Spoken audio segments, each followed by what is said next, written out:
everybody watching now or watching later. Thank you for visiting my channel again. I really appreciate your support. I just decided to do a little bit of Bible reading again, carrying on from where I left off from my last video. If you haven't seen that, then and you're watching this later, it might be a good idea to go and watch part 1 first, so you can catch up to where I'm going to start tonight. I'm still learning about YouTube, so that's basically what I've been doing today, and I've made some edits to the channel, put some other channels in the featured channels, so please check out the featured channel list and support the other small growing channels of the people I've put in there. Please check them out. If you like them, please subscribe. Okay, so I'm about to start. Right. Okay. Hey Magi, thank you for coming. I've just found this page on YouTube where I can see the chat, so I don't have to use my mobile, which is a good feature. As I said, still learning. Okay, so last time we got to Genesis 8:19, so I'm going to start on Genesis 8:20, which is entitled Noah Offers a Sacrifice. Thanks, Magi. Noah built an altar to the Lord. He took one of each kind of ritually clean animal and bird, and burned them whole as a sacrifice on the altar. The odour of the sacrifice pleased the Lord, and he said to himself, "Never again will I put the earth under a curse because of what people do. I know that from the time they are young, their thoughts are evil. Never again will I destroy all living beings as I have done this time. As long as the world exists, there will be a time for planting and a time for harvest. There will always be cold and heat, summer and winter, day and night." There's a couple of things there that spring to mind. Why the Lord and not God? And why does the Lord say that from time we are young, our thoughts are evil? What does evil mean to the writers of these testaments? What do they consider to be evil, and what do they consider to be unevil? And why destroy all of the living beings on the earth simply because of the thoughts and behaviors of one species?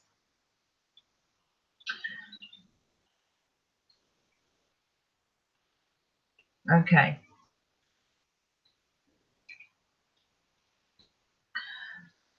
So Genesis 9, God's covenant with Noah. God blessed Noah and his sons and said, "Have many children, so that your descendants will live all over the earth. All the animals, birds, and fish will live in fear of you. They are all placed under your power. Now you can eat them, as well as green plants. I give them all to you for food. The one thing you must not eat is meat with blood still in it. I forbid this because the life is in the blood. If anyone takes human life, he will be punished. I will punish with death any animal that takes a human life. Human beings were made like God, so whoever murders one of them will be killed by someone else."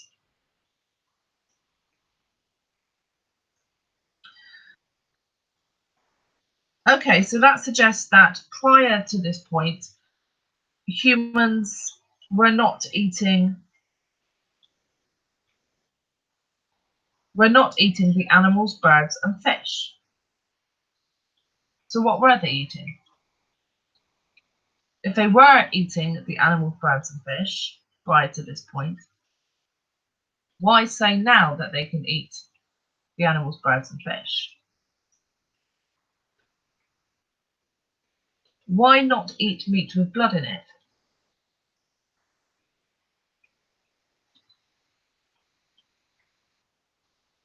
We know that science is discovering that genetic information is transferable. But then does genetic information survive the transit through the digestive juices? If not, why not eat the meat with blood still in it? If anyone takes human life, he will be punished. I will punish with death any animal that takes a human life. There's plenty of animals that take human lives and are not punished with death. Well, they are. They all die eventually.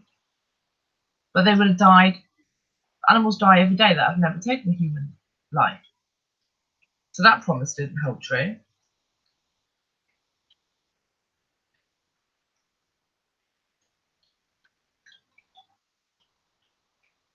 Human beings were made like God, so whoever murders one of them will be killed by someone else. Well, you could argue that all humans are killed by somebody else, in one way or another. If you get a disease, it's caused by something. Your immune system hasn't, if you die from it, it's because your immune system is compromised, which is usually because of toxins, etc., especially these days, that are put there by human hands.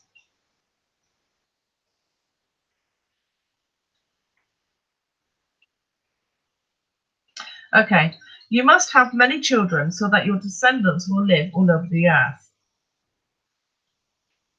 God said to Noah and his sons, I am now making my covenant with you and with your descendants, and with all living beings, all birds and all animals, everything that came out of the boat with you.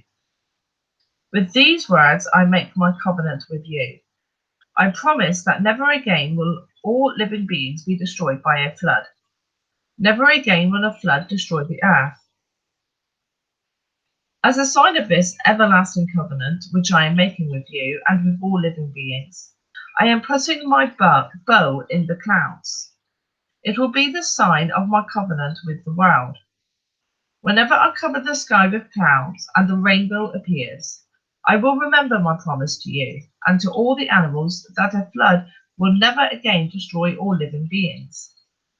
When the rainbow appears in the clouds, I will see it and remember the everlasting covenant between me and all living beings on earth. That is the sign of the promise which I am making to all living beings. But the flood didn't destroy the earth, and it didn't destroy all the living beings on the earth, because some survived because he's talking to them. That might be a bit pedantic, but you'd have thought whoever wrote the Testaments would have been a bit more accurate with their words. Although this is a translation, so. Okay. Noah and his sons. The sons of Noah who went out of the boat were Shem, Ham, and Japheth. Ham was the father of Canaan. These three sons of Noah were the ancestors of all the people on earth. Noah, who was a farmer, was the first man to plant a vineyard. After he drank some of the wine, he became drunk, took off his clothes, and lay naked in his tent. When Ham, the father of Canaan, saw that his father was naked, he went out and told his two brothers. Then Shem and Japheth took a rope and held it behind them on their shoulders. They walked backwards into the tent and covered their father, keeping their faces turned away so as not to see him naked. When Noah was sober again and learnt what his youngest son had done to him, he said, A curse on Canaan! He will be a slave to his brothers. Give praise to the Lord, the God of Shem. Canaan will be the slave of Shem. May God cause Japheth to increase. May his descendants live with the people of Shem. Canaan will be the slave of Japheth. After the flood, Noah lived for 350 years and died at the age of 950.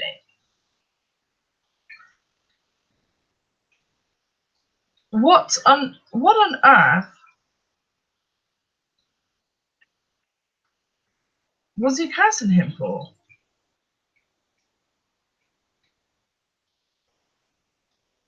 So Ham saw him naked, went out and told his two brothers, who came in and covered him without looking at him. When he found out, he placed a curse on Canaan, who's the son of Ham. I notice he says, give praise to the Lord, the God of Shem. He doesn't say, give praise to the Lord, the God of Shem and Japheth, only Shem. He asked God to cause Japheth to increase, which I'm assuming would be the sons, the family line. Japheth actually in Hebrew sounds like the word for increase.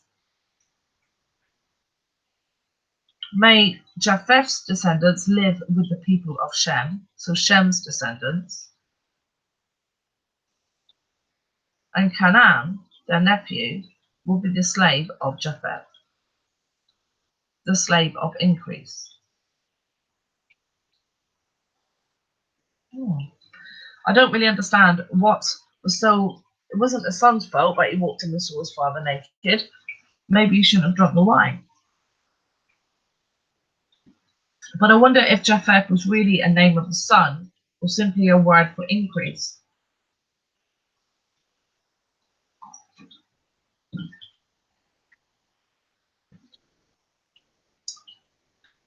Magi, do you want to come on and give commentary on this as well?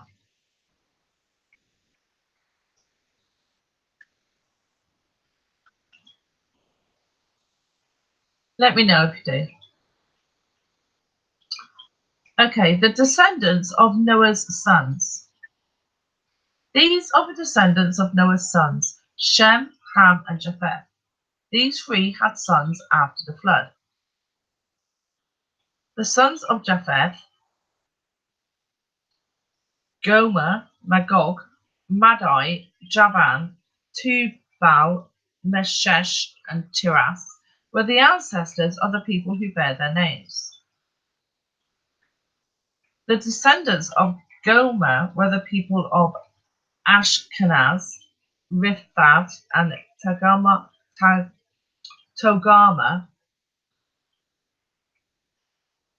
The descendants of Javan were the people of Elisha, Spain, Cyprus, and Rhodes.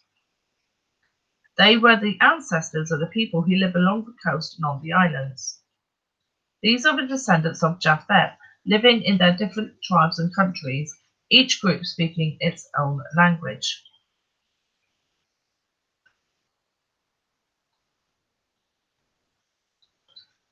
The sons of Ham, Cush, Egypt, Libya, and Canaan, were the ancestors of the people who bear their names.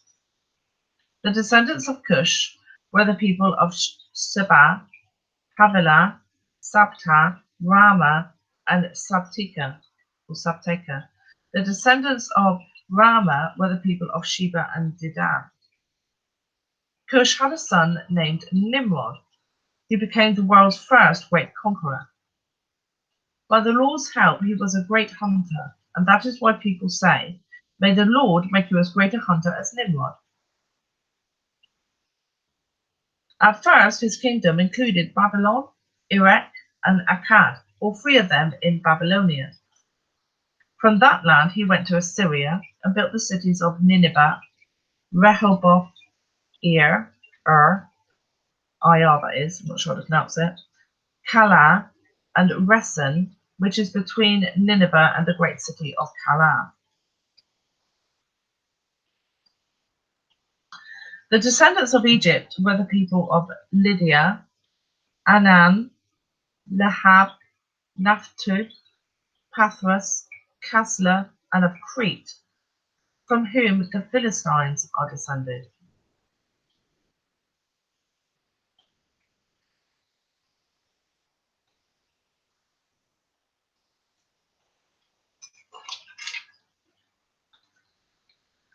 Canaan's sons, Sidon the eldest, and Heth, were the ancestors of the peoples who bear their names.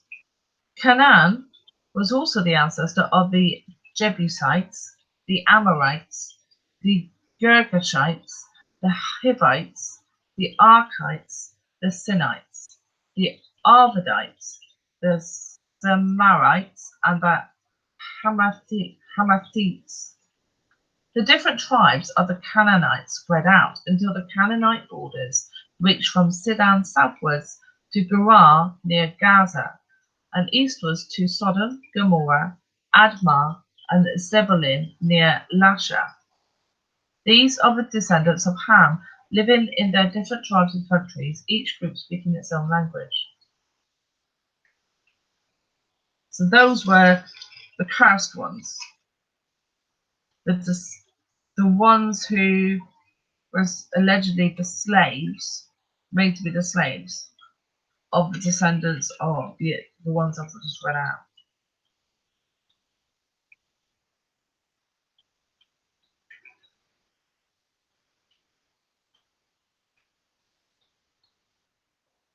Okay,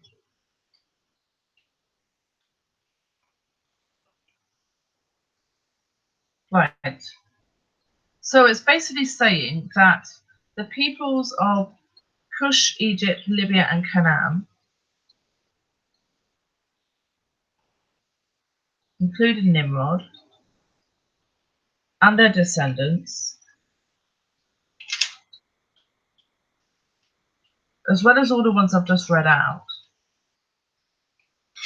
are their peoples of the slaves of the sons of Japheth,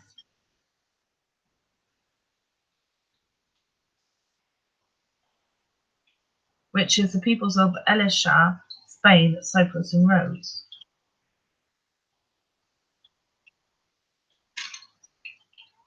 including the slaves of these peoples. Shem, the elder brother of Japheth, was the ancestor of all the Hebrews. Shem's sons, Elam, Ashur, Arpachshad, Lud, and Aram, were the ancestors of the people who bear their names. The descendants of Aram were the people of Uz, Hol, Gether, and Meshech. Arpachshad was the father of Shelah, who was the father of Eber. Eber had two sons. One was named Peleg, because during his time the people of the world were divided,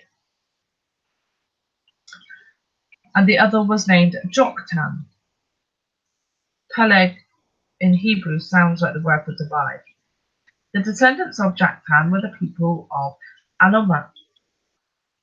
Almodad, Shelef, Hazarmaveth, Jerah, Hadoram, Uzal, Dikla, Obal, Abimael, Sheba, Ophir, Havilah, and Jobab. All of them were descended from Joktan. The land in which they lived extended from Mesha to Safar in the eastern hill country. These are the descendants of Shem, living in their different tribes and countries, each group speaking its own language. All these people are the descendants of Noah, nation by nation, according to their different lines of descent. After the flood, all the nations of the earth were descended from the sons of Noah. Okay.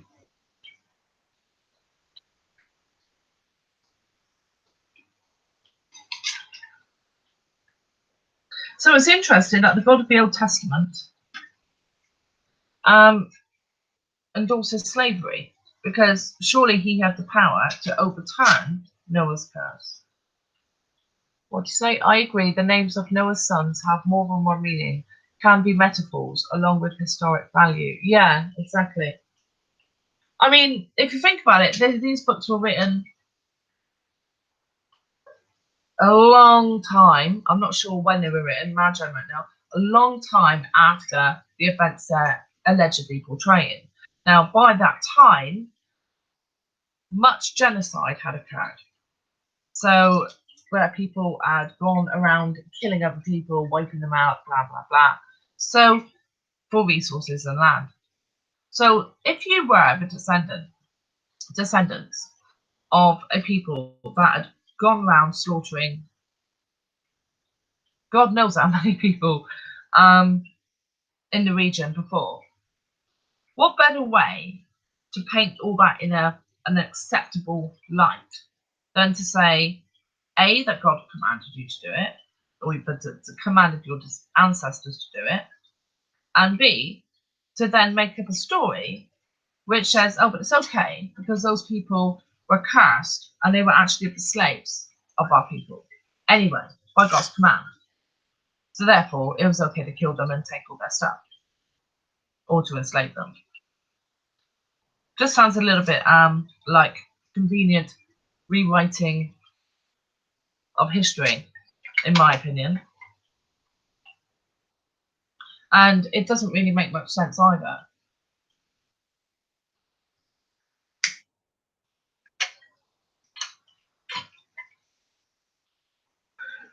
I'm not saying the actual events weren't true necessarily, but perhaps the perspective and justification of them was a little creative, shall we say.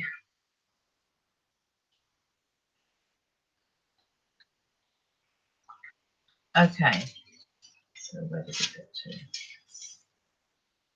The Tower of Babylon. Now, even I've heard of this story.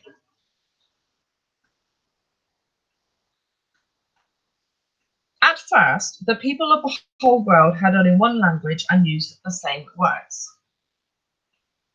Yes, exactly, Magi. Justification for their own shortcomings. Now, this is interesting because I've watched a lecture. Now, before any known history, all over the earth, there are these symbols inscribed into cave walls. And they're the same symbols, the same lexicon used across every continent. And I can't remember how old they are, but they're older than the earliest known civilizations. So that would tally with what they're saying here, that at one point, all the people of the earth spoke or used, not necessarily spoke, the same language.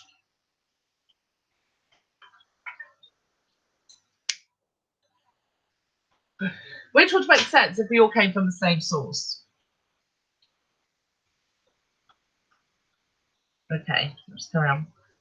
As they wandered about in the east, they came to a plain in Babylonia and settled there.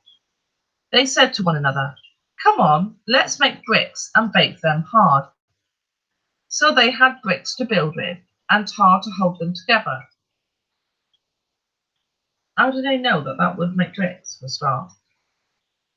They said, now let's build a city with a tower that reaches the sky so that we can make a name for ourselves and not be scattered all over the earth.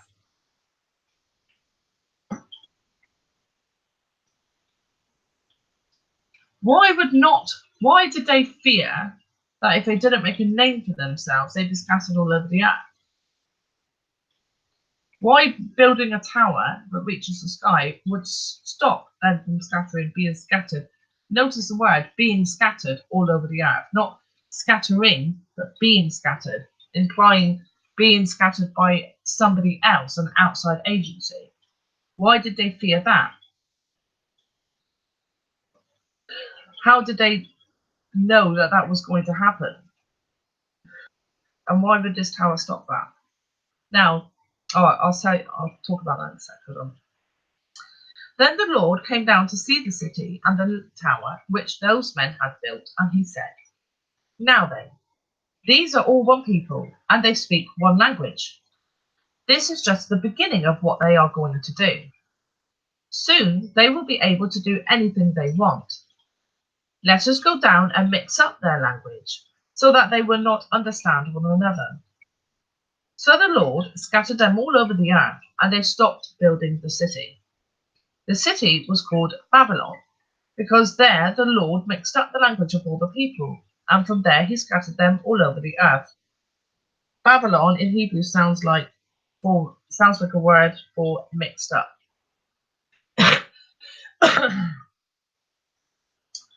Now I know in the Sumerian tablets, the story of this, I actually expected it to be longer in here. The story of this is that, at least in Sitchin's interpretation, I'm not sure if it's in the other interpretations, what had happened was these people decided that they were going to try and replicate the technology of the gods, the Anunnaki. And the tower was actually effectively a spaceport, a rival spaceport to the one the Anunnaki controlled in the region. And so what happened was, when that was, I can't remember which one saw it and realised what they were trying to do, but there was a council held of the Anunnaki gods, and they obviously were very concerned. They didn't want these pesky humans flying up to Nibiru, I suppose. So they destroyed it. They destroyed the tower. And then it was agreed in the council that each of the main members of the royal family on the council of 12 would take a proportion of the survivors to a separate place on the planet, and a different continent. And there they would teach them a new language, develop a new language and new religions, so that they couldn't communicate as effectively and become such a threat again. And there is some speculation that they actually, when it says that we all spoke one language, that we actually had, our ancestors had more psychic abilities at the time, like telepathy, for example, like the gods, and that they did some genetic tinkering at that time to reduce that, to prevent us from telepathically communicating. Babylon equals confusion. Okay, thanks. Yeah.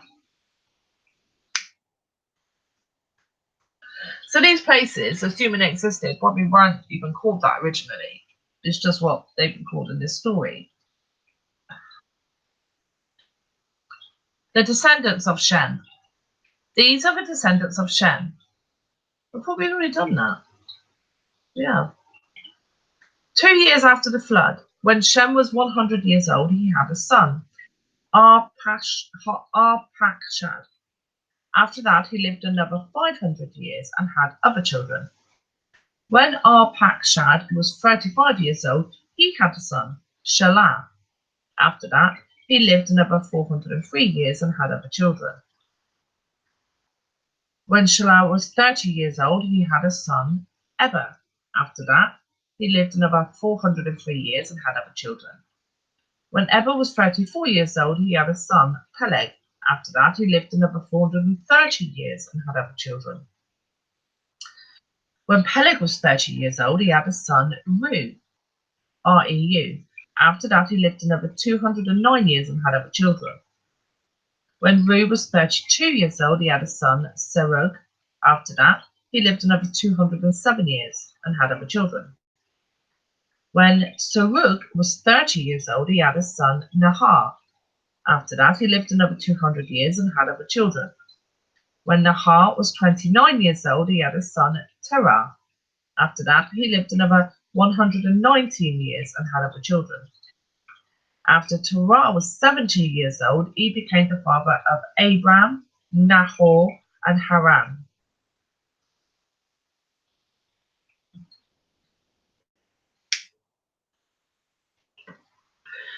In the Sitchin's translations, I believe it's Sitchin's, he also suggested, and when they did the genetic tinkering, they also reduced our longevity. So each generation we've lived less and less and less.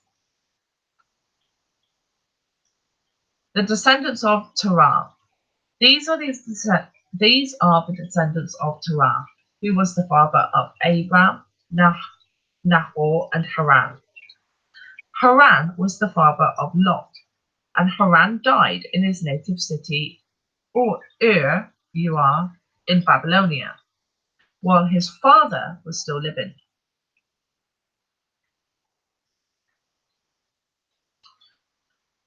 Abram married Sarai, and Nahor married Milcah, the daughter of Haran, who was also the father of Iscah. Sarai was not able to have children. Terah took his son Abram, his grandson Lot, who was the son of Haran, and his daughter-in-law Sarai, Abram's wife, and with them he left the city of Ur in Babylonia to go to the land of Canaan. They went as far as Haran and settled there. Terah died there at the age of 205.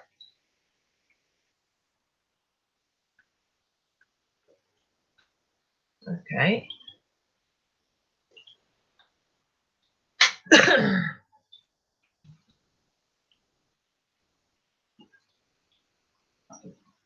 It's a bit confusing with all these names, unfamiliar names. But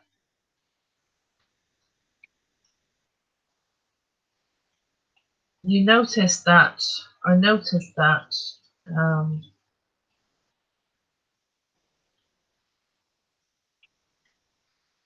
so Abram married Sarai and Nahor married Milcah, the daughter of Haran, who was also the father of Iscah.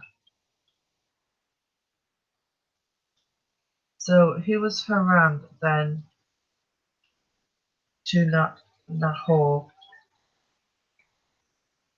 He was the father of Abram, Nahor, and Haran. Okay, so that's his niece. So he married his niece, right? I've heard that that's still very common. God's call to Abram. Thanks, Milo. God's call to Abram. The Lord said to Abram, "Leave your country, your relatives, and your father's home, and go to a land that I am going to show you.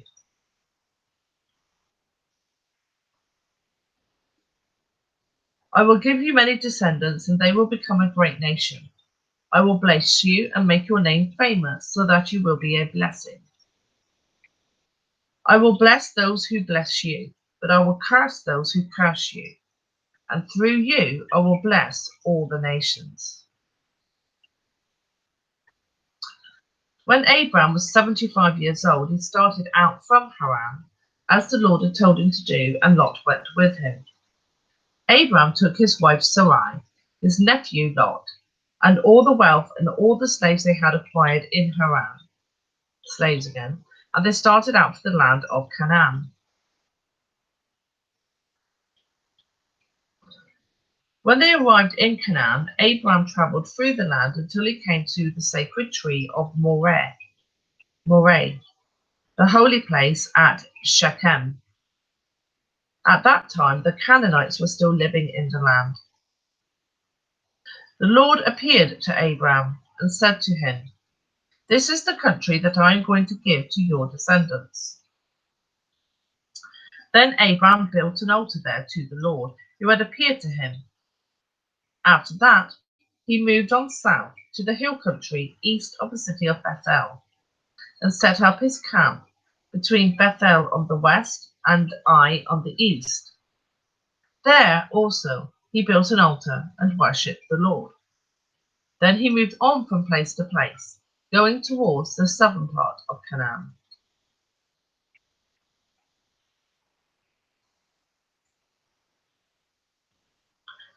Abram in Egypt. But there was a famine in Canaan, and it was so bad that Abram went further south to Egypt to live there for a while. When he was about to cross the border into Egypt, he said to his wife Sarai, "You are a beautiful woman. When the Egyptians see you, they will assume that you are my wife, and so they will kill me and let you live." Why? Because she's beautiful? "Tell them that you are my sister. Then because of you, they will let me live and treat me well." When he crossed the border into Egypt, The Egyptians did see that his wife was beautiful. Some of the court officials saw her and told the king how beautiful she was, so she was taken to his palace. Because of her, the king treated Abram well and gave him flocks of sheep and goats, cattle, donkeys, slaves, and camels. But because the king had taken Sarai, the Lord sent terrible diseases on him and on the people of his palace. Then the king sent for Abram and asked him, "What have you done to me? Why didn't you tell me that she was your wife? Why did you say that she was your sister and let me take her as my wife? Here is your wife. Take her and get out." The king gave orders to his men, so they took Abram and put him out of the country, together with his wife and everything he owned.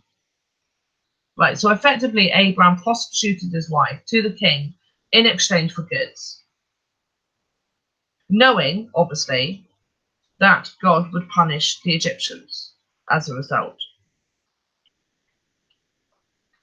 Hello, Phoenix Sunshine.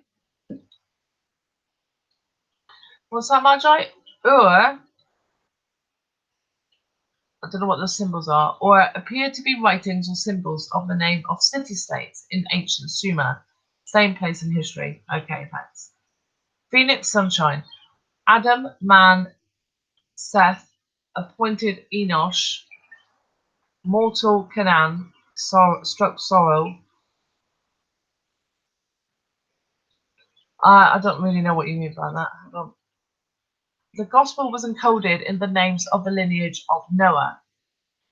Man appointed mortal sorrow, blessed God, shall come down, teaching his death shall bring rest.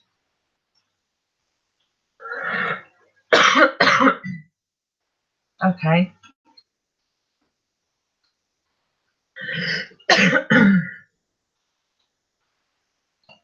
Abram and Lot separate.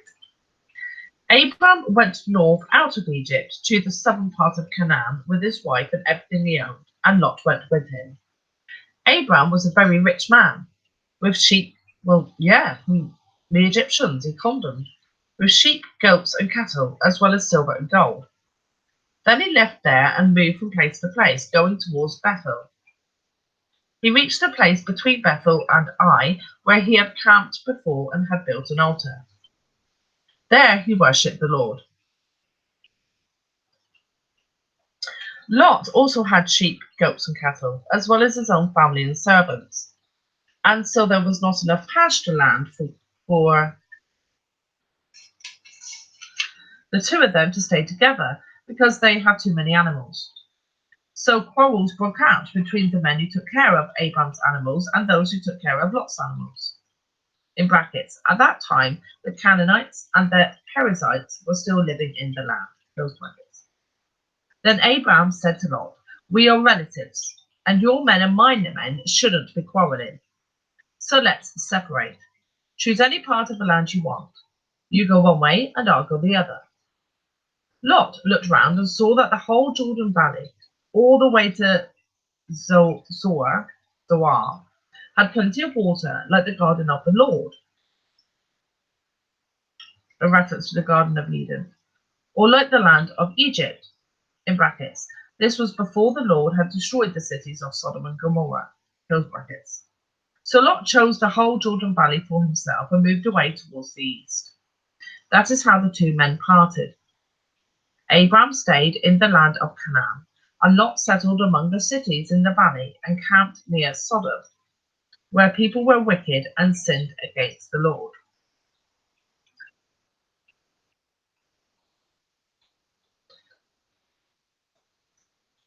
What does sin mean?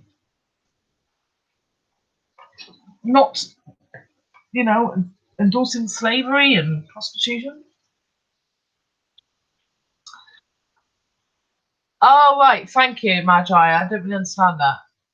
Okay, Phoenix was given meanings to the names, then applied it in a message. Okay, let me read that again then. So, Adam equals man, Seth equals appointed, Enosh, mortal, Canaan, sorrow, Mahalalel, the blessed God, Jared, shall come down. Enoch, teaching. Methuselah, his death shall bring. Lamech, the despairing. Noah, rest or comfort. Okay, I get it now.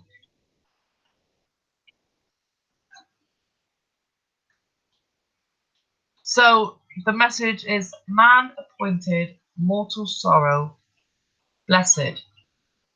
God shall come down, teaching his death shall bring rest.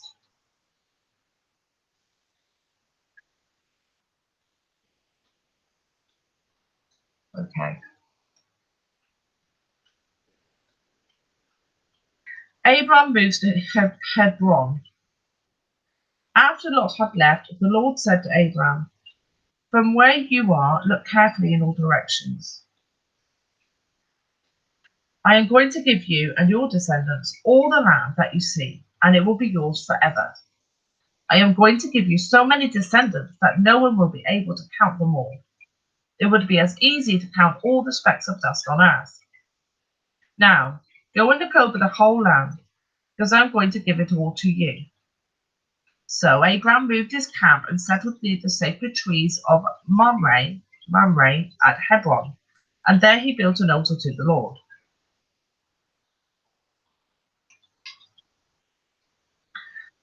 Abram rescues Lot.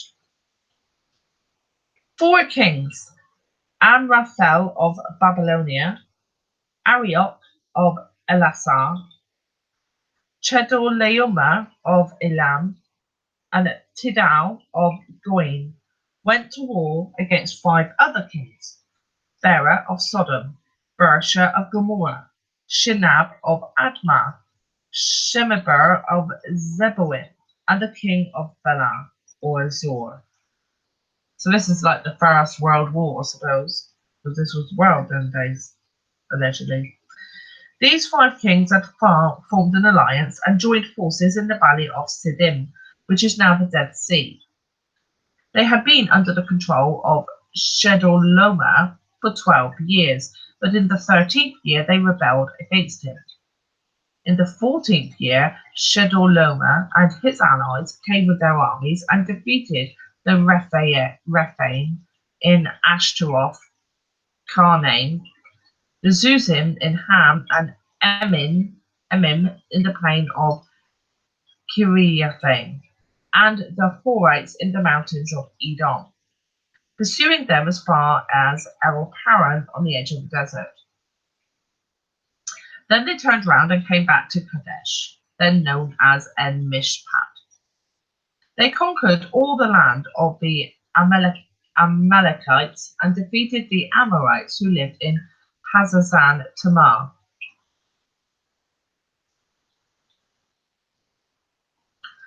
Okay.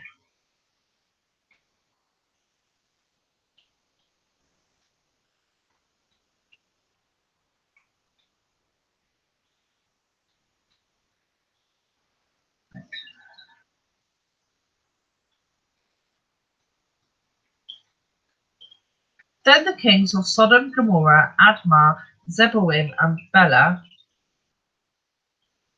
drew up their armies for battle in the valley of Siddim and fought against the kings of Elam, Goim, Babylonia, and Elasar, 5 kings against 4. The valley was full of tar pits, and when the kings of Sodom and Gomorrah tried to run away from the battle, they fell into the pits. But the other 3 kings escaped to the mountains. The 4 kings took everything in Sodom and Gomorrah, including the food, and went away. Lot, Abram's nephew, was living in Sodom, so they took him and all his possessions. But a man escaped and reported all this to Abram, the Hebrew, who was living near the sacred trees belonging to Mamre the Amorite. Mamre and his brothers, Eshcol and Anna, were Abram's allies. When Abram heard that his nephew had been captured, he called together all the fighting men in his camp, 318 in all, and pursued the 4 kings all the way to Dan. There he divided his men into groups, attacked the enemy by night, and defeated them. He chased them as far as Hobah, north of Damascus, and recovered the loot that had been taken. He also brought back his nephew Lot and his possessions, together with the women and the other prisoners. When Abram came back from his victory over Chedorlaomer and the other kings, the king of Sodom went out to meet him in the valley of Shaveh, also called the King's Valley.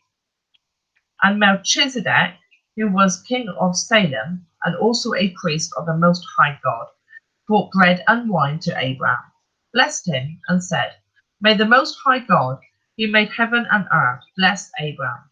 May the Most High God, who gave you victory over your enemies, be praised.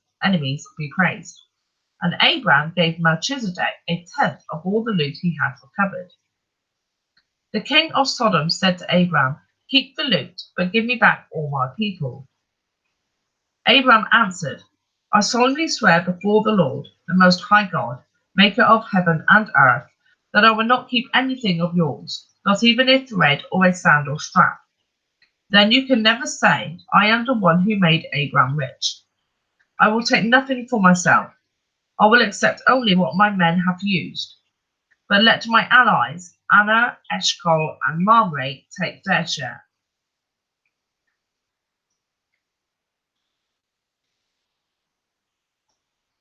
So what happened to the king of Gomorrah then?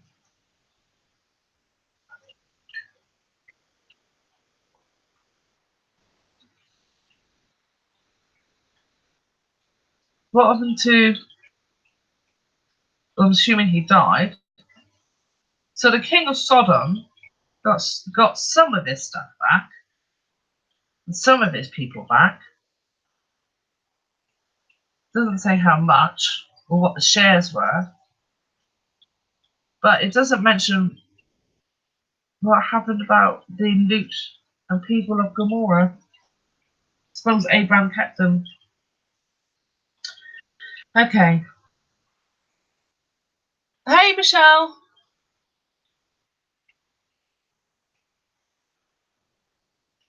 Hey, Disintegral. They got destroyed. Okay. God's covenant with Abraham. After this, Abraham had a vision and heard the Lord say to him, "Do not be afraid, Abraham. I will shield you from danger and give you a great reward." Why would Abraham be afraid? I mean, he's stinking rich and obviously very powerful. But Abraham answered, "Sovereign Lord, what good will your reward do me, since I have no children? My only heir is Eliezer of Damascus," which in Hebrew means unclear. "You have given me no children, and one of my slaves will inherit my property." But who was Eliezer of Damascus then? If he's got an heir, then why would one of his slaves inherit? I don't know. Then he heard the Lord speaking to him again. "This slave, Eliezer, will not inherit your property." Oh, Eliezer's the slave. Must have been born of a slave woman. Oh, right. So he's having children with slave women. "Your own son will be your heir." The Lord took him outside and said, "Look at the sky and try to count the stars. You will have as many descendants as that." Abraham put his trust in the Lord, and because of this, the Lord was pleased with him and accepted him.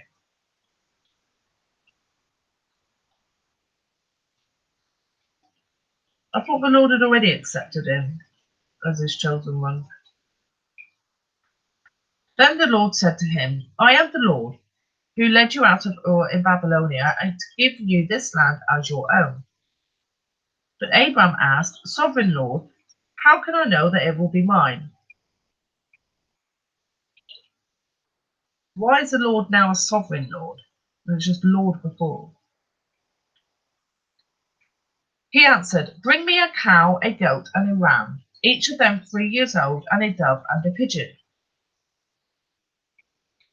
Abraham brought the animals to God, cut them in half, and placed the halves opposite each other in 2 rows, that he did not cut up the birds. Vultures came down on the bodies, but Abraham drove them off. See, this doesn't make any sense. This God, this Lord God, is supposed to be basically omnipotent. He's just said to Abraham, that look at the sky and count the stars, you will have as many descendants as that. It then says Abraham put his trust in the Lord. So he trusted what the Lord had said. And now the Lord was pleased with him and accepted him again. Or what does accepted him mean? Is that a metaphor? The Lord then reminds him that he was the one who led him out of Ur in Babylonia and gave him this land. And now Abraham asks, but Lord, sovereign Lord, how can I know that it will be mine? Well, the Lord's just told you it's going to be yours. So why are you questioning it? I don't know.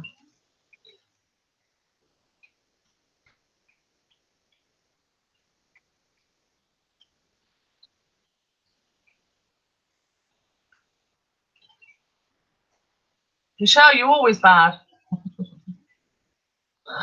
Phoenix says, King Og was the last of the Rephaim. His coffin, made of stone or iron, was 6 feet wide and almost 48 feet long. Yes, I've heard that. So the giants.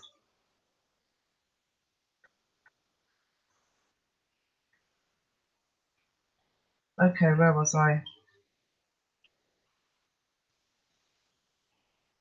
Okay.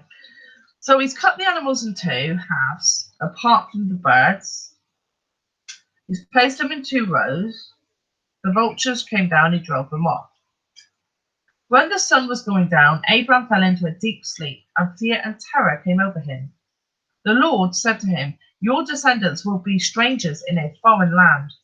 They will be slaves there and will be treated cruelly for 400 years. But I will punish the nation that enslaves them. And when they leave that foreign land, they will take great wealth with them. You yourself will live to a ripe old age, die in peace, and be buried. It will be 4 generations before your descendants come back here, because I will not drive out the Amorites until they become so wicked that they must be punished. When the sun had set and it was dark, a smoking firepot and a flaming torch suddenly appeared and passed between the pieces of the animals. Then and there the Lord made a covenant with Abraham. He said, I promise to give your descendants all this land from the border of Egypt to the river Euphrates, including the lands of the Kenites, the Kenizzites, the Cadmonites, the Hittites, the Perizzites, the Rephaim, the Amorites, the Canaanites, the Girgashites, and the Jebusites. Okay, again, this doesn't make sense. So the Lord is saying that obviously he knows that these people are going to become so wicked, he's going to have to destroy them or punish them. The punishment being that his descendants, he would bring Abraham's descendants back to the land to take over the land after 4 generations, 400 years. Would it not just be easier then to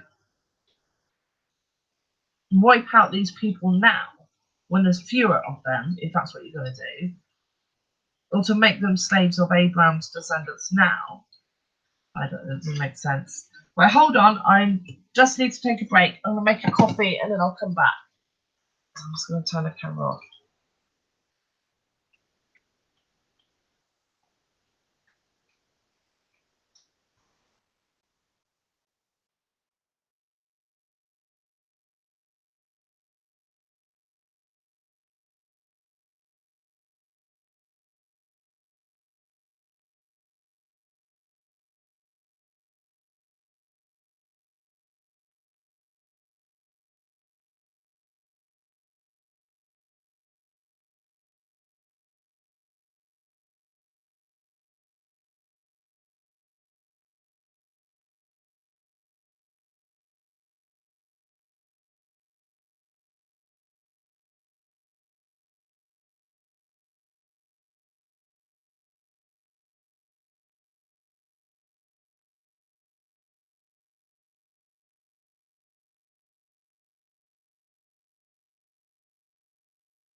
Okay, I'm back.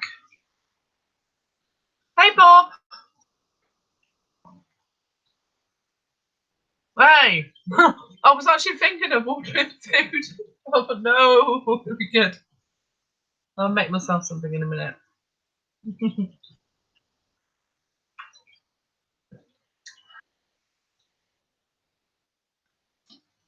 Okay.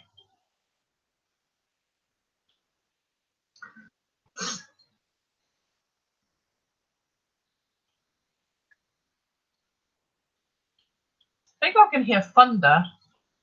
Do you hear it? It's far away at the moment. The neighbour said we're going to have a thunderstorm as well. Okay. Hagar and Ishmael. Abraham's wife Sarai had not borne him any children, but she had an Egyptian Hagar. And so she said to Abraham, "The Lord has kept me from having children. Why don't you sleep with my slave? Perhaps she can have a child for me." Abraham agreed with what Sarai said. So she gave Hagar to him to be his concubine. In brackets, this happened after Abraham had lived in Canaan for 10 years, close brackets. Abraham had intercourse with Hagar and she became pregnant. When she found out that she was pregnant, she became proud and despised Sarai. Then Sarai said to Abraham, "It's your fault that Hagar despises me." Note, this may have said, "May you suffer for this wrong done against me." I myself gave her to you, and ever since she found out that she was pregnant, she has despised me. May the Lord judge which of us is right, you or me. I don't know, she's speaking to Abraham at this point. May the Lord judge which of us is right, you or me. Right about what? You're the one who gave her to him. Abraham answered, "Very well, she is your slave and under your control. Do whatever you want with her." That's nice. Then Sarai treated Hagar so cruelly that she ran away. The angel of the Lord met Hagar at a spring in the desert on the road to Shur, Shur, and said, "Hagar, slave of Sarai, where have you come from and where are you going?" He's just addressed her as Hagar, the slave of Sarai. Therefore, he knows where she came from. Surely. Or is this God really not that omnipotent? She answered, I'm assuming this is Hagar, "I am running away from my mistress." He said, "Go back to her and be her slave." Wonderful. Then he said, "I will give you so many descendants that no one will be able to count them. You are going to have a son, and you will name him Ishmael, because the Lord has heard your cry of distress. But your son will live like a wild donkey. He will be against everyone, and everyone will be against him. He will live apart from all his relatives." Hagar asked herself, "Have I really seen God and lived to tell about it?" So she called the Lord who had spoken to her a God who sees. That is why people call the well between Kadesh and Bered the well of the living one who sees me. Hagar bore Abram a son, and he named him Ishmael. Abram was 86 years old at the time. Wow, there is so much in this passage to talk about. Okay, so we already know God endorses the Lord anyway. Should say endorses slavery. So this was an angel of the Lord, not the Lord.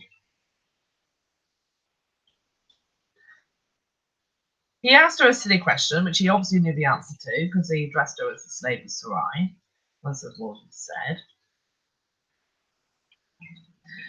But your son will live like a wild donkey. He will be against everyone, and everyone will be against him. Is it were wild donkeys different in this age? Everyone was against them, or the wild donkeys were against everyone else? And that's hardly a nice thing, is it? Yes, go back to your slave mistress and your reward will be that your son will live like a wild donkey. I notice there's so much prevalence put on descendants because in the Judaic religion, the God, as I mentioned in the previous episode, everything, all the importance, everything, the wealth and everything you wanted was placed on your descendants, your lineage, because you didn't live after death. So that was the only way to get immortality.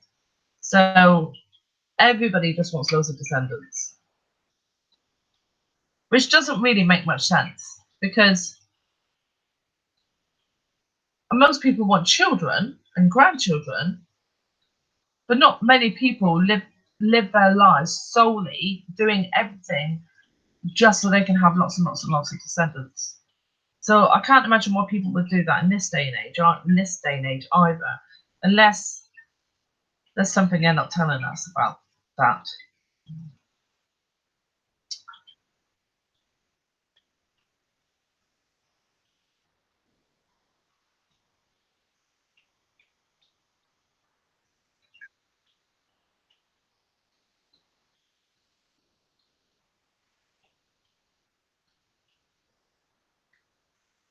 Isaac, vision of Judaism.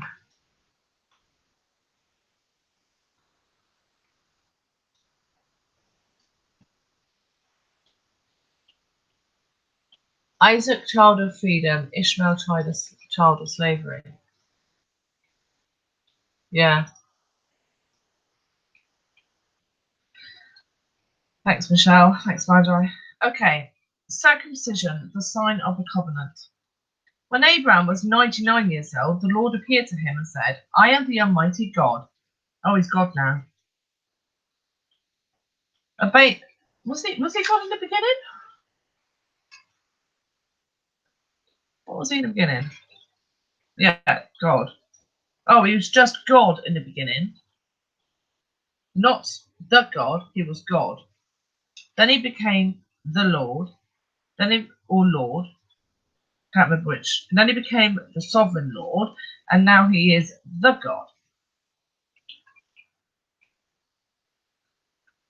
Oh no, now he is Almighty God.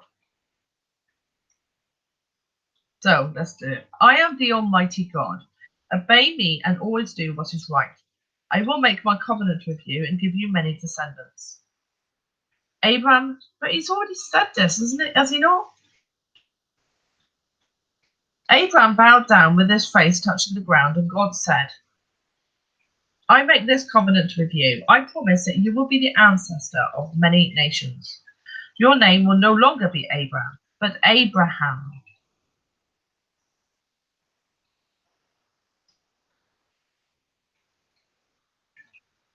Um, in Right, Abraham in Hebrew sounds like ancestor of many nations. Okay.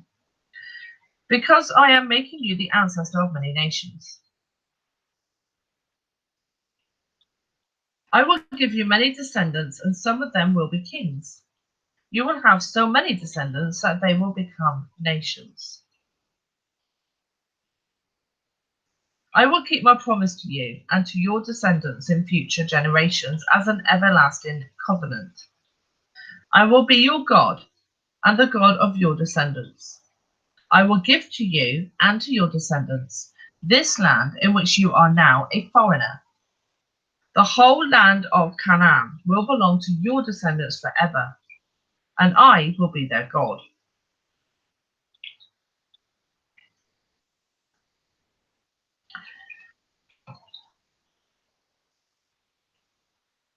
God said to Abraham, you also must agree to keep the covenant with me, both you and your descendants in future generations.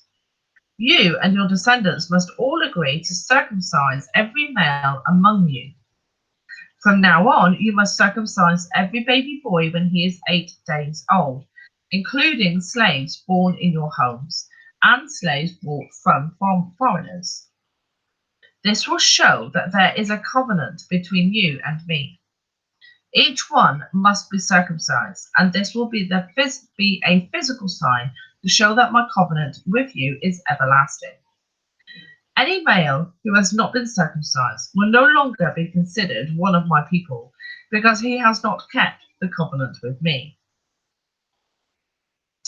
God said to Abraham, "You must no longer call your wife Sarai. From now on, her name is Sarah. I will bless her, and I will give you a son by her. I will bless her, and she will become the mother of nations, and there will be kings among her descendants." I suppose, right, okay. So,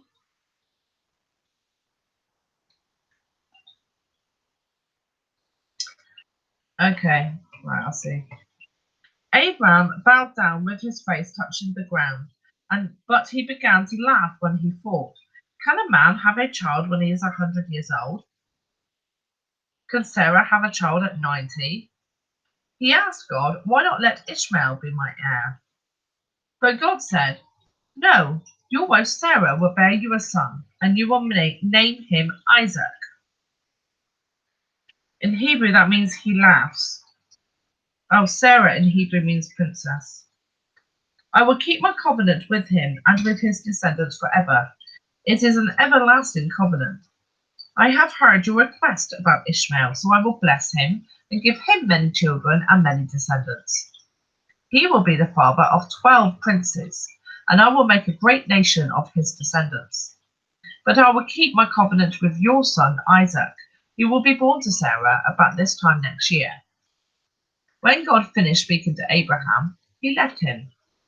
On that same day, Abraham obeyed God and circumcised his son Ishmael, and all the other males in his household, including the slaves born in his home and those he had bought. Abraham was 99 years old when he was circumcised, and his son Ishmael was 13. They were both circumcised on the same day, together with all Abraham's slaves.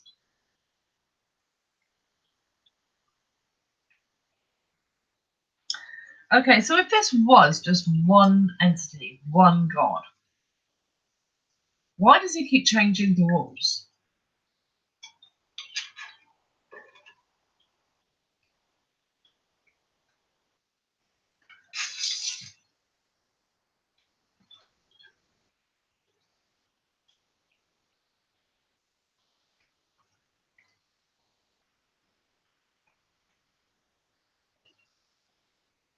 Yes, disintegrate Yahweh.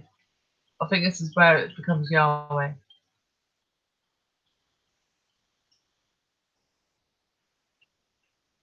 Canaanites became the ancient Greeks. Okay.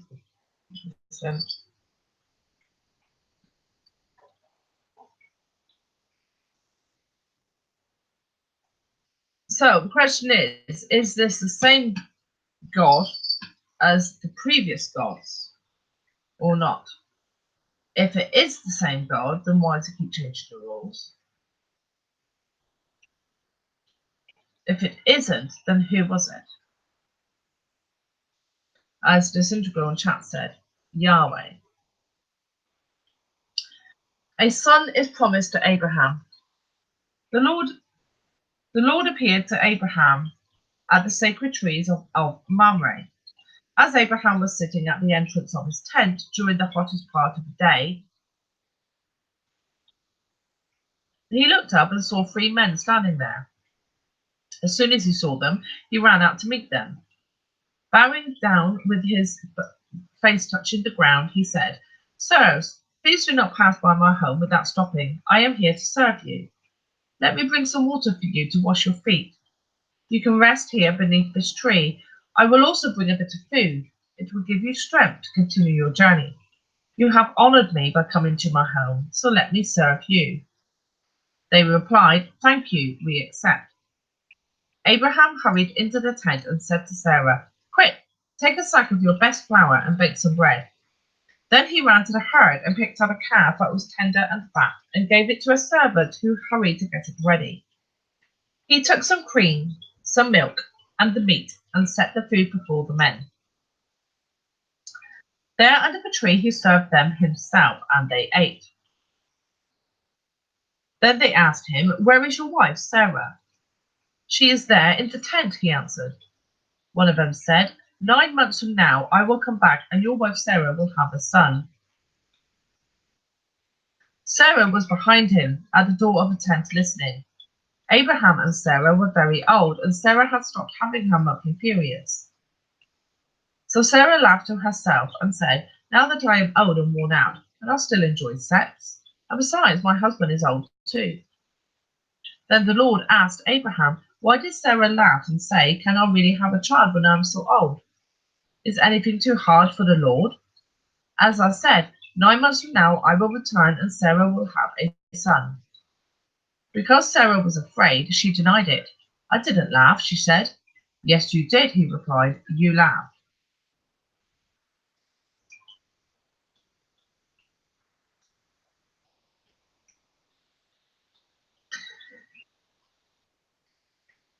Okay, so God had already said to Abraham before this, with his covenant, that he will have a son. Sarah would have a son. And now, this passage begins, the Lord appeared to Abraham at the sacred trees of Mamre, as Abraham was sitting at the entrance of his tent during the hottest part of the day. But it wasn't the Lord, it was the three men. So you can say by that, then every time you see it said the Lord, etc., it could be a pluralistic. And it may not be the actual God, so the Lord could mean the name of a whole people, not just an individual.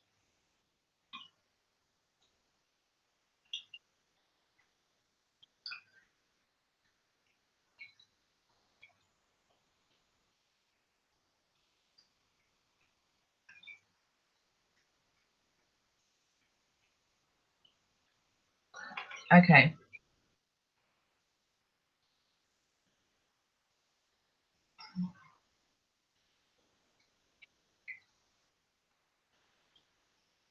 And why didn't Abraham already tell Sarah what God had told him in his covenant before, that she would have a son? If he had told her, then at this part she wouldn't have laughed to herself, would she? Because they were expecting it. And if he didn't tell her, did she not ask why he was, circumcising himself and Ishmael and all the males?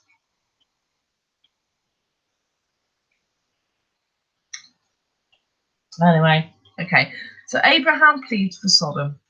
Then the men left and went to a place where they could look down at Sodom, and Abraham went with them to send them on their way. And the Lord said to himself, I will not hide from Abraham what I'm going to do. Again, the Lord, where it's referring to three individuals. His descendants will become a great and mighty nation, and through him I will bless all the nations. I have chosen him in order that he may command his sons and his descendants to obey me and to do what is right and just. If they do, I will do everything for him that I have promised. Then the Lord said to Abraham, there are terrible accusations against Sodom and Gomorrah, and their sin is very great. I must go down to find out whether or not the accusations which I have heard are true. Then the two men left and went on towards Sodom, but the Lord remained with Abraham. Oh, I see. So the Lord is one of the three men. Okay. Abraham approached the Lord and asked,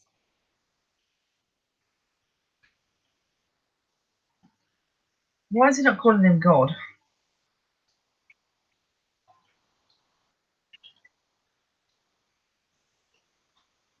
I thought he'd already said, isn't it? He was the sovereign, the almighty God. So why is he calling him the Lord and not almighty God? Okay. So Abraham approached the Lord and asked, are you really going to destroy the innocent with the guilty? If there are 50 innocent people in the city, will you destroy the whole city? Won't you spare it in order to save the 50? Surely you won't kill the innocent with the guilty. That's impossible. Why is that impossible? You can't do that. If you did, the innocent would be punished along with the guilty. That is impossible. The judge of all the earth has to act justly. This really doesn't ring true at all. Doesn't even make any sense.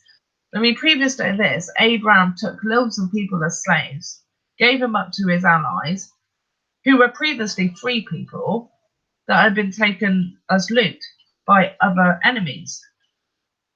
And he's got the audacity to stand here in front of Almighty God and judge him for killing innocent along with the guilty.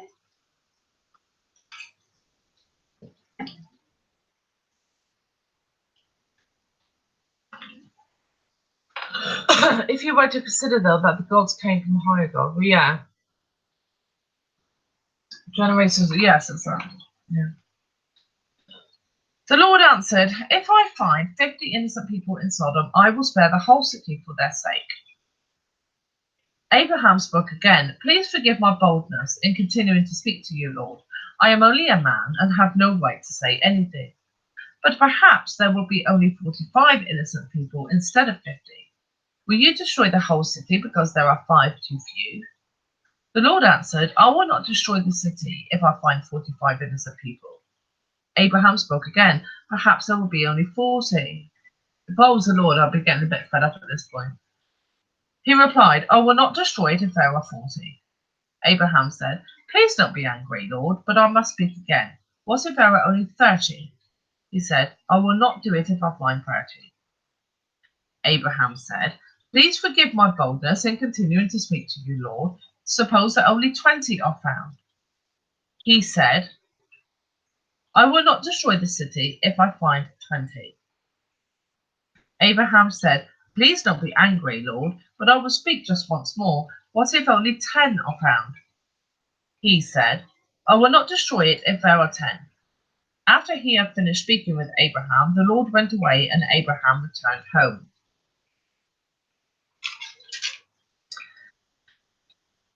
What was the point in that? Why didn't it just come to the end straight away?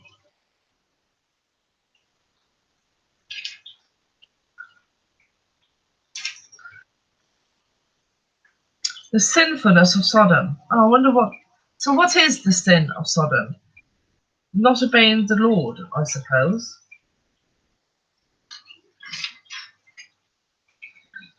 The sinfulness of Sodom. When the 2 angels came to Sodom that evening, Lot was sitting at the city gate. As soon as he saw them, he got up and went to meet them. He bowed down before them and said, Sirs, I am here to serve you. Please come to my house. You can wash your feet and stay the night. In the morning, you can get up early and go on your way. But they answered, No, we will spend the night here in the city square. He kept on urging them, and finally they went with him to his house. Lot ordered his servants to bake some bread and prepare a fine meal for the guests. When it was ready, they ate it. Before the guests went to bed, the men of Sodom surrounded the house. All the men of the city, both young and old, were there. They called out to Lot and asked, Where are the men who came to stay with you tonight? Bring them out to us. The men of Sodom wanted to have sex with them. Lot went outside and closed the door behind him. He said to them, Friends, I beg you, don't do such a wicked thing. Look, I have 2 daughters who are still virgins. Let me bring them out to you, and you can do whatever you want with them. But don't do anything to these men. They are guests in my house, and I must protect them. But they said, Get out of our way, you foreigner. Who are you to tell us what to do? Out of our way, or we will treat you worse than them. They pushed Lot back and moved up to break down the door, but the 2 men inside reached out, pulled Lot back into the house, and shut the door. Then they struck all the men outside with blindness so that they couldn't find the door. Okay, so apart from the obvious about Lot wanted to give out his daughters, virgin daughters, obviously he didn't feel he needed to protect them. Apart from that obvious point, these are 2 beings. who have the ability to strike all of the men of the city at once with blindness, and Lot was worried that they would force them to have sex with them. How likely is that? To me, this is like the sex part obviously is a metaphor for something else.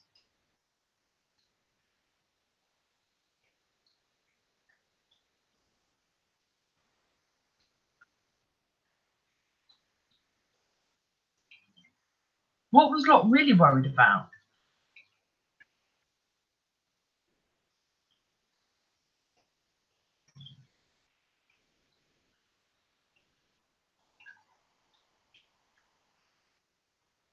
Oh, good. Thank you, Felix Sunshine. I hope they do. Honestly. Lot leaves Sodom. The two men said to Lot, if you have anyone else here, sons, oh, they're two men now. They were angels before, now they're men. Right, the two men said to Lot, if you know, they were sirs before that, they were the Lord before that, then they were angels, now they're men. Okay. The two men said to Lot, if you have anyone else here, sons, daughters, sons-in-law, or any other relatives living in the city, get them out of here, because we are going to destroy this place. The Lord has heard the terrible accusations against these people and has sent us to destroy Sodom. Then Lot went to the men that his daughters were going to marry and said, hurry up and get out of here. The Lord is going to destroy this place. But they thought he was joking. Why did he do that? Aren't they sinners? At dawn, the angels tried to make Lot hurry. Quick, they said, take your wife and your two daughters and get out, so that you will not lose your lives when the city is destroyed. Lot hesitated. The Lord, however, had pity on him, so the men took him, his wife, and his two daughters by the hand and led them out of the city. What about his slaves? He had slaves before. They were prepared to do. So he just left them behind then? Well, that doesn't make much sense. This is well. Okay. Then one of the angels said, run for your lives. Don't look back and don't stop in the valley. Run to the hills so that you won't be killed. But Lot answered, no, please don't make us do that, sir. You have done me a great favour and saved my life. But the hills are too far away. The disaster will overtake me, and I will die before I get there. How did he know that? How did he know what kind of disaster it would be? Do you see that little town? It is near enough. Let me go over there. You can see it is just a small place, and I will be safe. He answered, he. So is that really one of the two men? It just says he answered, so this could be anybody. All right, I agree. I won't destroy that town. Hurry, run. I can't do anything until you get there. I thought they were just going to destroy Sodom. And now he's implying he was also going to destroy another town. Because Lot called it small, the town was named Zoar.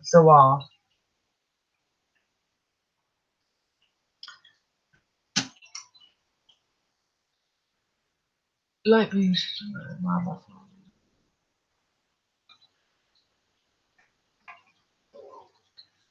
more I read this, the more it seems completely made up. Not completely made up. I know it's based on I believe it is based on true events, but like the text, what people said, one person said to another, the Lord, the God, the sovereign, the Almighty God, or whoever.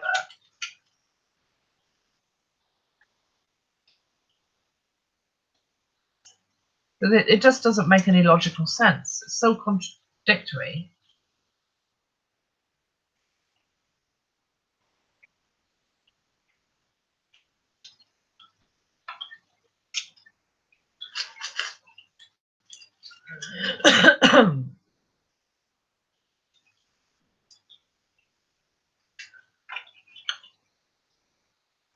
I think, well, I think you're right, Phoenix Rising, anyway, that it's encoded. True message is not what it seems.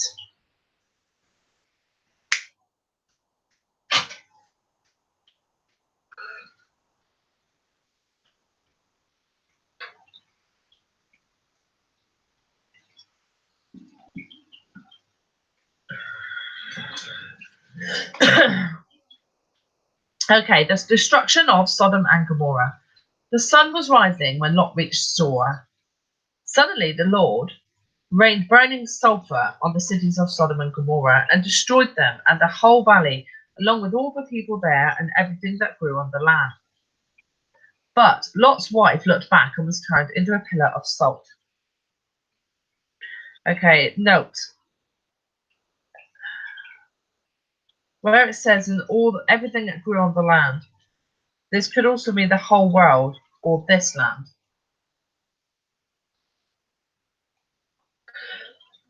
Well, it can't mean the whole world because God had already promised not to just wait for down the world again. Oh, but no, he'd only promised not to make a flood. Early the next morning, Abraham hurried to the place where he had stood in the presence of the Lord. So we're back to Abraham now. He looked down at Sodom and Gomorrah and the whole valley and saw smoke rising from the land like smoke from a huge furnace. But when God destroyed the cities of the valley where Lot was living, he kept Abraham in mind and allowed Lot to escape to safety.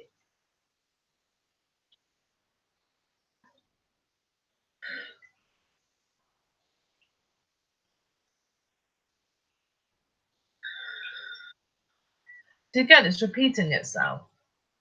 We already know Lot escaped to safety. So what does that imply? That there was more destruction than just Sodom and Gomorrah?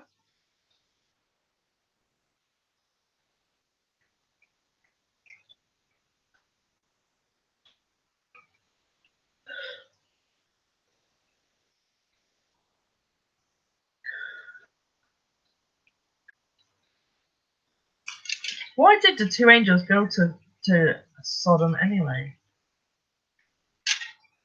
In the first place? Oh, to find out whether or not the accusations are true. Right. Okay. The origin of the Moabites and Ammonites. Because Lot was afraid to stay in Zoar, he and his two daughters moved up into the hills and lived in a cave. The elder daughter said to her sister, "Our father is getting old, and there are no men in the whole world, or this land, that can mean, to marry us so that we can have children."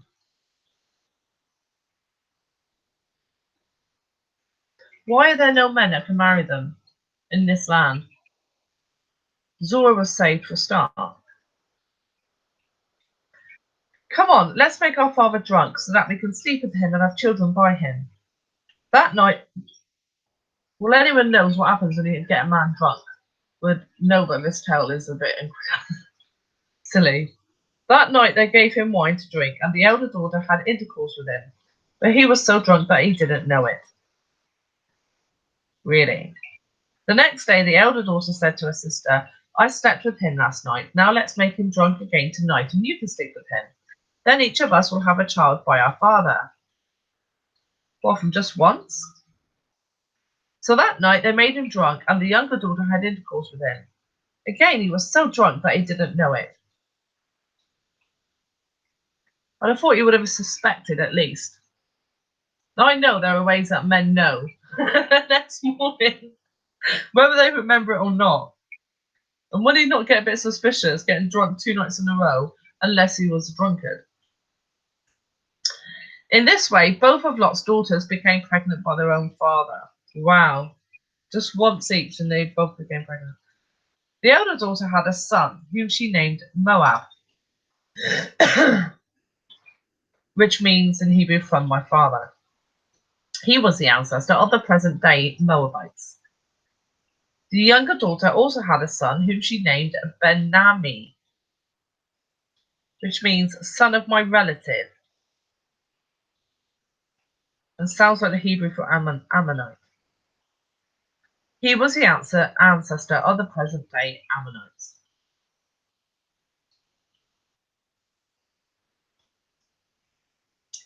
I think, in my opinion, it's more likely that Lot got his two daughters pregnant through incest and abuse, and this was just trying to explain that away, if it happened. Yeah, it really was difficult. Mind you, you could imagine this kind of actions, not with a god or whatever, well, possibly, but with people happening today as well. So maybe it wasn't such a dark age. Abraham and Abimelech.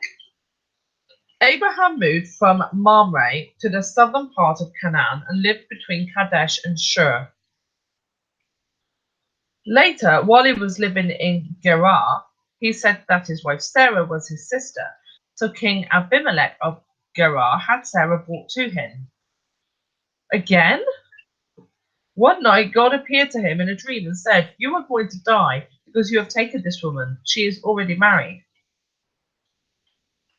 But Abimelech had not come near her, and he said, "Lord, I am innocent. Would you destroy me and my people?"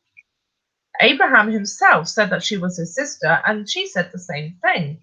"I did this with a clear conscience, and I've done no wrong." Hang on a sec. Right, okay. So, Abraham prostituted his wife again. God appeared to Abimelech, told him he was going to die for taking this woman. Now, he's God, yes, so he should know whether he's taking this woman or not.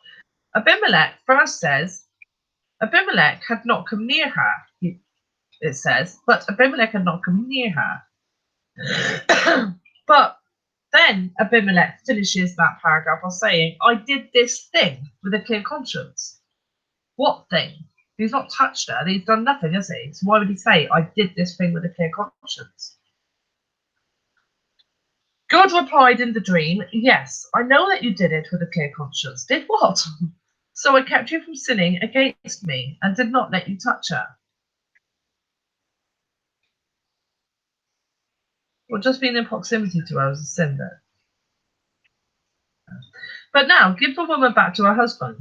He is a prophet, and he is. He will pray for you so that you will not die. But if you do not give her back, I warn you that you are going to die, you and all your people." Early the next morning, Abimelech called all his officials and told them what had happened, and they were terrified.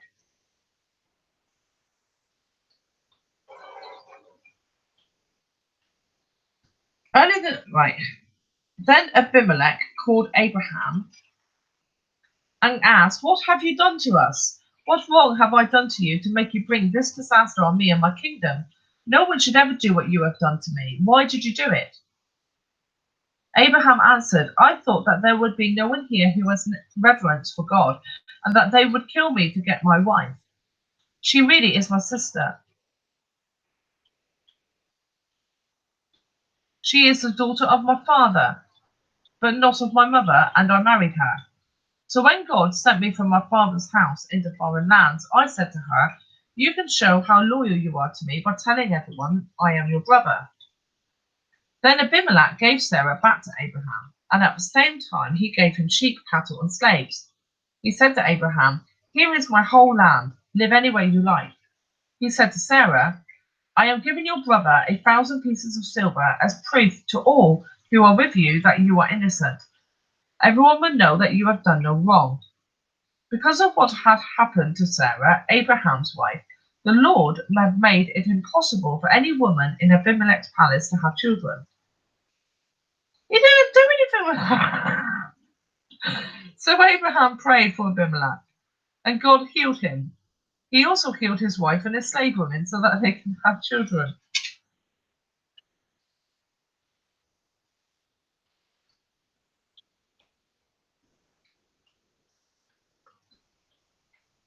Okay, first of all Abraham did was say that Sarah was his sister.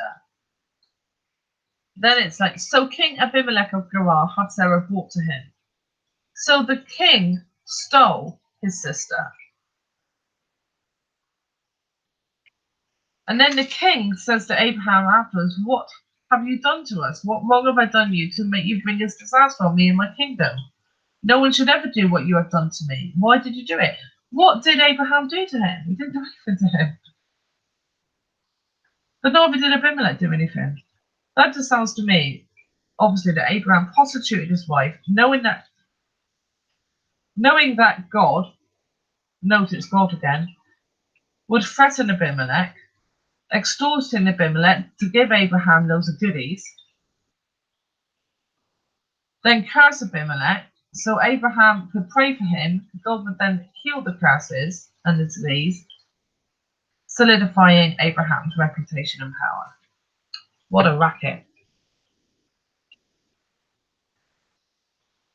Leave Billy out of this.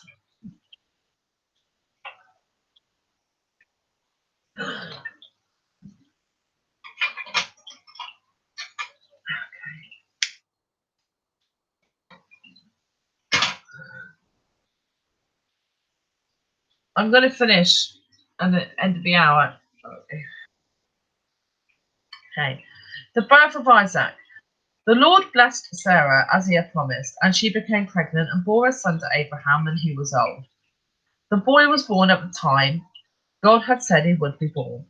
Abraham named him Isaac, and when Isaac was 8 days old, Abraham circumcised him as God had commanded. Abraham was 100 years old when Isaac was born. Sarah said, God has brought me joy and laughter, which is why she named him Isaac, I suppose, meaning laughter. Or he was named Isaac, and she said, God has brought me joy and Isaac, which means later meant laughter. I don't know. Everyone who hears about it will laugh with me. Why would they laugh with her?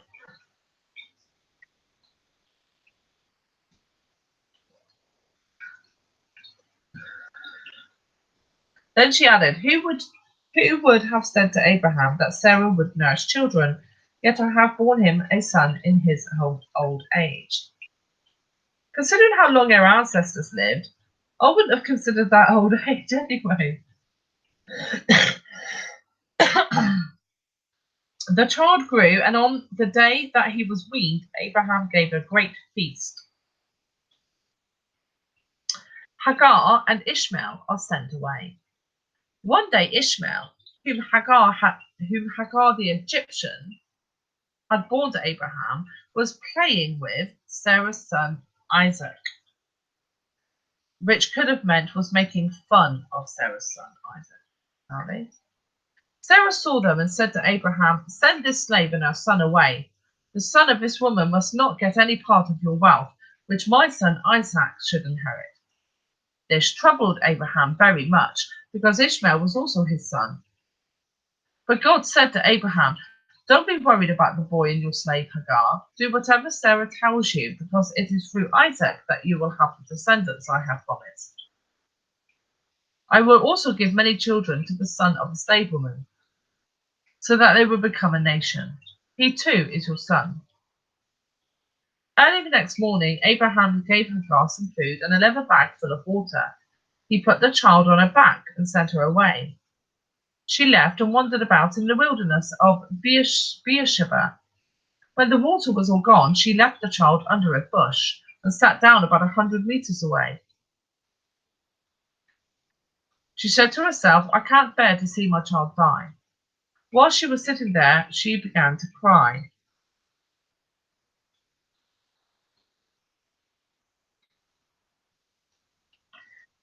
One ancient translation said the child began to cry.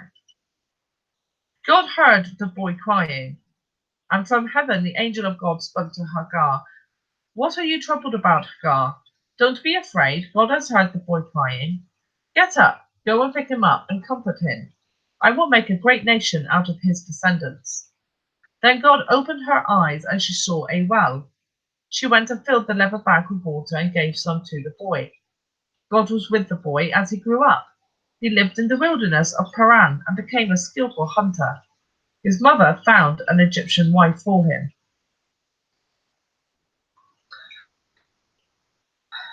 100 meters is quite a long way to be away from your obviously very young toddler.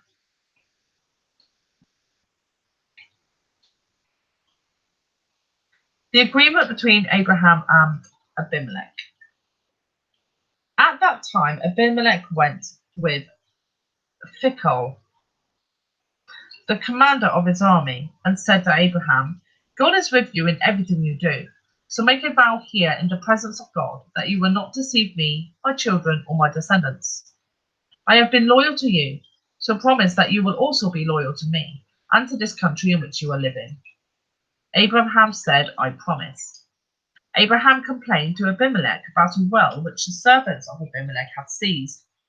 Abimelech said, I don't know who did this. You didn't tell me about it, and this is the first I have heard of it. Then Abraham gave some sheep and cattle to Abimelech, and the two of them made an agreement. Abraham separated 7 lambs from his flock, and Abimelech asked him, Why did you do that? Abraham answered, Accept these 7 lambs. By doing this, you admit that I am the one who dug this well.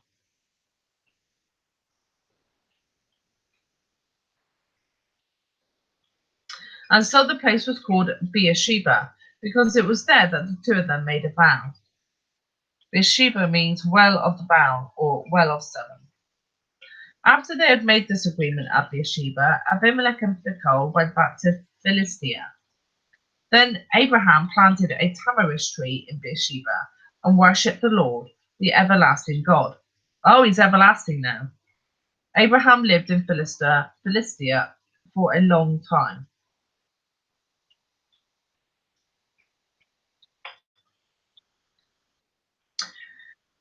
So why did Abimelech and Phicol go to Abraham and make him promise not to at this time and make him promise not to make him promise to be loyal to him and their descendants?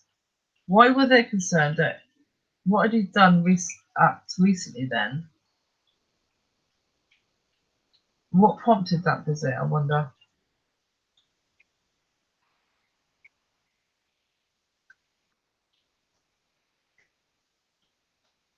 God commands Abraham to offer Isaac. Sometime later, God tested Abraham. He called to him, Abraham, and Abraham answered, yes, here I am. Take your son, God said, your only son, Isaac, whom you love so much, and go to the land of Moriah. There on a mountain that I will show you, offer him as a sacrifice to me. Early the next morning, Abraham cut some wood for the sacrifice, loaded his donkey, and took Isaac and 2 servants with him. They started out for the place that God had told him about. On the 3rd day, Abraham saw the place in the distance. Then he said to the servants, Stay here with the donkey. The boy and I will go over there and worship, and then we will come back to you. Abraham made Isaac carry the wood for the sacrifice, and he himself carried a knife and live coals for starting the fire. As they walked along together, Isaac said, Father. He answered, Yes, my son. Isaac asked, I see that you have the coals and the wood, but where is the lamb for the sacrifice? Hang on a sec. It's just said that Abraham made Isaac carry the wood. And now Isaac is saying to his father, I see that you have coals and the wood. Shouldn't that be coals and the knife?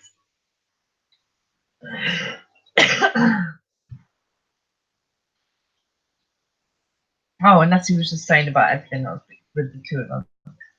Abraham answered, God himself will provide one. And the two of them walked on together. When they came to the place which God had told him about, Abraham built an altar and arranged the wood on it. He tied up his son and placed him on the altar on top of the wood. Then he picked up the knife to kill him. But the angel of the Lord called to him from heaven, Abraham, Abraham. He answered, Yes, here I am. Don't hurt the boy or do anything to him, he said. Now I know that you honor and obey God, because you have not kept back your only son from him." Abraham looked around and saw a ram caught in a bush by its horns. He went and got it and offered it as a burnt offering instead of his son. Abraham named that place "The Lord Provides," or it could have been named "The Lord Sees." And even today, people say, "On the Lord's mountain he provides," or is seen. The angel of the Lord called to Abraham from heaven a second time. "I make a vow by my own name," the Lord is speaking, "that I will richly bless you, because you did this and did not keep back your only son from me." He's already been blessed a few times, I think. "I promise that I will give you as many descendants as there are stars in the sky or grains of sand along the seashore. Your descendants will conquer their enemies. All the nations will ask me to bless them as I have blessed your descendants, all because you obeyed my command." Abraham went back to his servants, and they went together to Beersheba, where Abraham settled. Okay, God just keeps making the same old promises, doesn't he? He just keeps getting him to prove himself. The descendants of Nahor. Sometime later, Abraham learned that Milcah had borne 8 children to his brother Nahor: Uz the firstborn, Buz his brother, Kemuel the father of Aram, Chesed, Hazo, Pildash, Jidlaph, and Bethuel, Rebekah's father. Milcah bore these 8 sons to Nahor, Abraham's brother. Reumah, Nahor's concubine, bore Tabah, Gaham, Tahash, and Maacah. Sarah dies and Abraham buys a burial ground. Sarah lived to be 127 years old. She died in Hebron in the land of Canaan, and Abraham mourned her death. He left the place where his wife's body was lying, went to the Hittites, and said, "I am a foreigner living here among you. Sell me some land so that I can bury my wife." They answered, "Listen to us, sir. We look upon you as a mighty leader. Bury your wife in the best grave that we have. Any of us will be glad to give you a grave so that you can bury her." Then Abraham bowed before them and said, "If you are willing to let me bury my wife here, please ask Ephron, son of Zohar, to sell me Machpelah Cave, which is near the edge of his field. Ask him to sell it to me for its full price here in your presence so that I can own it as a burial ground."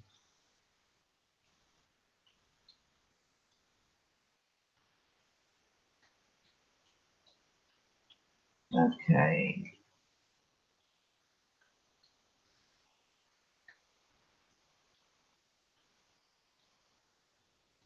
Nahor. Okay, Ephron himself was sitting with the other Hittites at the meeting place at the city gate. He answered in the hearing of everyone there, "Listen, sir, I will give you the whole field and the cave that is in it. Here in the presence of my own people, I will give it to you so that you can bury your wife." But Abraham bowed before the Hittites and said to Ephron, so that everyone could hear, "May I ask you, please, to listen? I will buy the whole field. Accept my payment, and I will bury my wife there." Ephron answered, "Sir, land worth only 400 pieces of silver. What is that between us? Bury your wife in it." Abraham agreed and weighed out the amount that Ephron had mentioned in the hearing of the people, 400 pieces of silver, according to the standard weights used by the merchants. That is how the property which had belonged to Ephron at Machpelah, east of Mamre, became Abraham's. It included the field, the cave which was in it, and all the trees in the field up to the edge of the property. It was recognized as Abraham's property by all the Hittites who were there at the meeting. Then Abraham buried his wife Sarah in that cave in the land of Canaan. So the field which had belonged to the Hittites and the cave in it became the property of Abraham for a burial ground. Well, it seems that Ephron was implying that he could just have the land. He wasn't asking him to pay for it. He claimed its value. It then says only that Abraham weighed out the amount that Ephron had mentioned. Doesn't mention that he gave that to Ephron. If he had, why would it say that it was recognized as Abraham's property by all the Hittites who were there at the meeting? If he'd bought it fair and square, then all the Hittites, whether they were at the meeting or not, wouldn't have contested the ownership.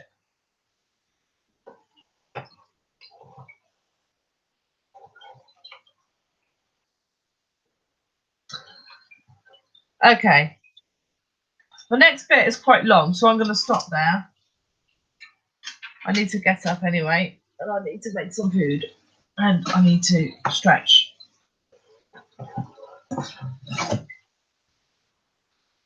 I hope you all got something out of that and enjoyed it.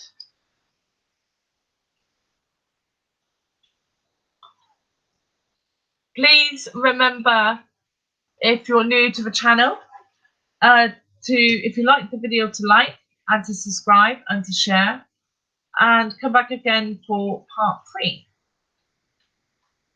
Thank you very much for coming. Please check out my featured channels,